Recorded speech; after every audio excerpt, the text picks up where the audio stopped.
अस्सलातु वस्सलामु अला सय्यिदिल मुरसलीन अम्मा बाद फ़ौज़ बिल्लाहि मिनश शैतानिर रजीम बिस्मिल्लाहिर रहमानिर रहीम। अस्सलाम वालेकुम नाज़रीन, मैं आपका मेज़बान रमज़ान जट। आप देख रहे हैं मेरा यूट्यूब चैनल। वीडियो में आगे बढ़ने से पहले आपसे दरख्वास्त कि अगर आपने अब तक मेरा चैनल सब्सक्राइब नहीं किया तो बराए मेहरबानी चैनल को सब्सक्राइब कर दें। इस मुल्क की सबसे बड़ी बदकिस्मती यह है कि जब इस मुल्क के इक़्तिदार के लोगों पर, इस मुल्क के ताकतवर तबके पर और इस मुल्क के शराफिया के ऊपर और उसके मफादात के ऊपर कोई आंच आती है या उसकी तरफ कोई लफ्ज़ भी उठता है, कोई उंगली भी उठती है, तो आइन को भी तोड़ दिया जाता है और कानून को भी मोड़ दिया जाता है, सिर्फ और सिर्फ अपने मफादात को तहफ़्फ़ुज़ देने के लिए, सिर्फ अपनी वाह वाह और अपना शिमला ऊंचा रखने के लिए। तब तो ना कोई अवाम का ख्याल करता है और ना ही कोई इस मुल्क के बारे में सोचता है। वो सोचते हैं सिर्फ और अपने आप कि हम अपने आप को इस निज़ाम में कैसे मज़ीद ताकतवर कर सकते हैं। आपने कुछ दिनों से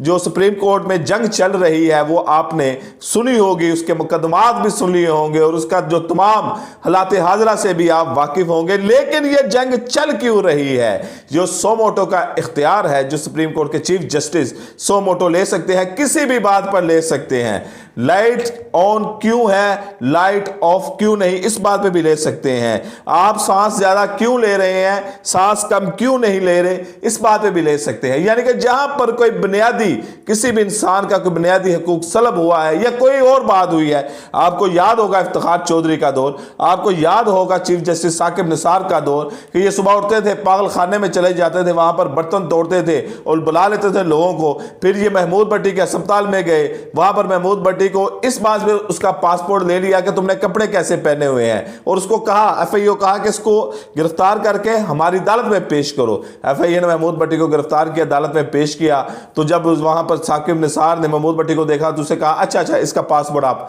वापस कर दें। तो इस तरह के ड्रामेबाजियां और इस तरह की हमाकतें इसी मुल्क में होती रही हैं और चीफ जस्टिस साहिबान करते रहे हैं, क्योंकि ये कोई कानून नया नहीं है, ये पाकिस्तान के 73 के आइन में मौजूद है। और इफ्तिखार चौधरी और साकिब निसार के दौर में तो इसलिए मिल गई क्योंकि दोनों ने इस जो सो मोटोस को बहुत ज्यादा इस्तेमाल किया और इस सो मोटो से हर सियासी आदमी, हर सियासी पार्टी तंग थी, क्योंकि इस सो मोटो की वजह से ना तो कोई सियासी पार्टी काम कर सकती थी और ना कोई सियासतदान काम कर सकता था। लेकिन अब क्यों इख्तियारात महदूद किए गए? इस सियासी पार्टी से इसमें कोई दो राय नहीं है कि नवाज शरीफ भी तंग थे सो मोटो से, इमरान खान भी तंग थे सो मोटो से, क्योंकि साकिब निसार जो थे वो इमरान खान को काम नहीं करने देते थे। और जमहूरी निज़ाम में और जमहूरियत में ऐसा नहीं होता कि आप सारी पावर एक ही शख्स को दे दें कि एक शख्स जो मर्जी करता फिरे, जो मर्जी नोटिस लेता फिरे, कोई इसको पूछने वाला ना हो। और सबसे बड़ी चंबे की बात यह थी कि सो मोटोस को जो चीफ जस्टिस ले लेता था उसके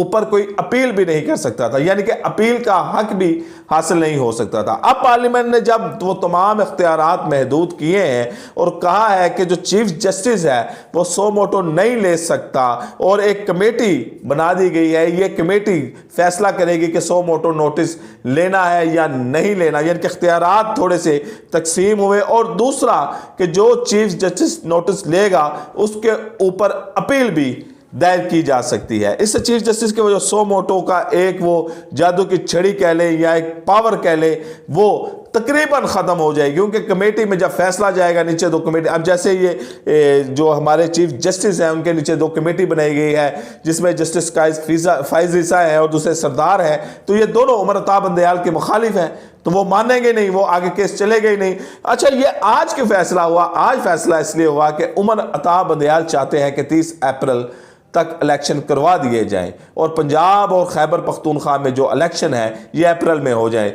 और पीडीएम ये नहीं चाहती, मौजूदा हुकूमत ये नहीं चाहती कि ये इलेक्शन हो, तो इसको तमाम इख्तियारात को महदूद कर दिया गया। अब ये बिल जाएगा सदर के पास 14 दिन पड़ा रहेगा, फिर ये ज्वाइंट सेशन बुलाया जाएगा, वहां पर जो पीटीआई के एहलकार हैं, जो पीटीआई के कारकुन हैं, पीटीआई के सेनेटर हैं या पीटीआई के कौमी असम्बली के रुकन हैं, वो शोर शराबा करेंगे, फिर ये उसके पास चल जाएगा, सदर के पास चल जाएगा, सदर आरफ अलवी के पास चल जाएगा, फिर ये वहां पर 10 दिन पड़ा रहेगा। बहरहाल इस बिल ने पास होना है, ये तय है और ये हर सियासी जमात चाहती थी। लेकिन अब जब खुद पर जले हैं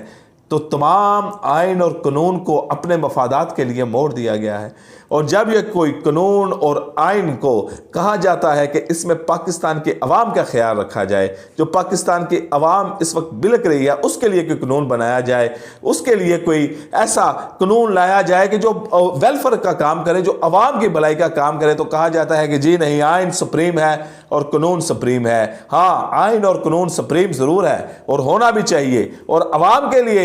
है और बाकी जो आपके लिए है, आप तो इसको जब चाहे अपने मफादात के लिए तोड़ भी लेते हैं और मोड़ भी लेते हैं। और जब इतना पुराना सो मोटो अगर आज चेंज हुआ है तो अवाम बखूबी समझ रही है कि जो अरकान हमारे असम्बलियों में बैठे हुए हैं, यहाँ पर तो लोग लाइनों में आटे के लिए मर रहे हैं, लेकिन जब अरकान के असम्बलियों की अपनी बारी आई है और वो चाहते हैं कि इलेक्शन 30 अप्रैल को ना हो, तो उन्होंने चीफ जस्टिस के आगे भी क्वेश्चन मार्क खड़ा कर दिया है और उनसे भी वो ताकत की छड़ी छीन ली है। अब क्या होगा? अब जजेस की नई वीडियोस भी लीक होंगी, ऑडियोस भी लीक होंगी, क्योंकि इस इख्तियारात के बाद अब एक जो जंग नजर आ रही है अदारों के दरमियान के पीटीआई के जजेस जो हैं या नून लीग के जो जजेस हैं, दोनों का एक क्लेम करना है एक दूसरे के ऊपर। नून लीग कहती है कि पीटीआई के जजेस हैं, पीटीआई कहती है नून लीग के जजेस हैं, लेकिन अब आप देखेंगे कि जजेस की ऑडियोस भी लीक होंगी और बहुत जल्द लीक होंगी, और इस तरह की ऑडियोज लीक होंगी